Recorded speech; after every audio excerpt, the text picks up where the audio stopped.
All right, ladies and gentlemen, boys and girls, welcome back. It's Dave. It's the Real Music Observer, observing real music in real time for real people just like you, just like me.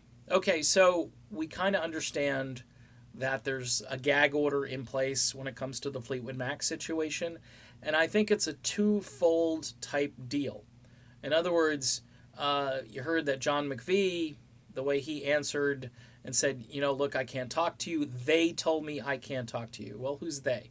Well, they is probably the band's management and probably the band's legal team, those two entities, all right? The band's management, under the auspices of two band members, primarily, let's just be honest, it's probably Mick and Stevie, have said, look, don't communicate with him. He's done. He's gone. We need to just focus on the work we have to do here. And, again, we don't want to have any sort of relationship or connection. Now, there was a narrative that was started by Mick Fleetwood about how, Lindsey was uncooperative and he wasn't willing to work. That was a big mistake. That was a huge mistake that Mick Fleetwood said that. That completely messed up the story, and that's why now Lindsey, has filed that counter lawsuit basically and said, "Hey, I want my 12 million bucks," because that isn't the reason.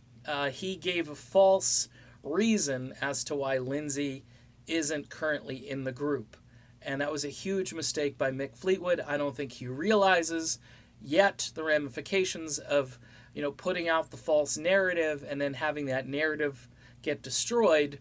Although the media seems to be on the side of not disclosing that information, and they just kept on saying, and they still say, hey, they fired Lindsey and they got these two guys in the group. They don't talk about why they fired him. So really there are two things going on. Number one, Fleetwood Mac probably anticipated that Buckingham wasn't going to take this lying down. Lindsey is an intense guy. He's worked very hard. He's carried this back. If you read reviews from like 2015, the reviewers are like, he's been carrying this band on his back for years. And now, it's that evil tusk. And boy, I had to spend my babysitting money. Oh, it just cost too much money when it came out. Imagine the crap writing that is. That is just like, literally, I could have my 4-year-old come up with something probably more creative than the babysitting money. It's just, you got to be kidding me. And this is an adult person talking about 1979. And okay, fine. All right, let me put that aside and let me just finish this video up. So there's two reasons for this non-communication.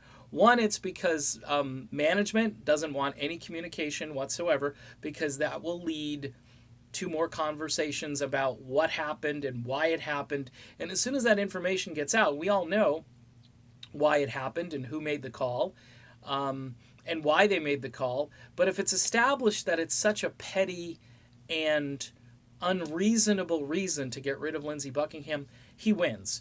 He's in really good shape, because Mick Fleetwood really shouldn't have said, hey, he's uncooperative. He's not willing to put his solo career away. He's not willing to stop his tour, when you've got these emails that are all dated and he's trying to communicate back, and nobody from the management team or anybody is communicating with him until good old Irv calls and says, hey, she wants you out of the band. She won't be on stage with you ever again.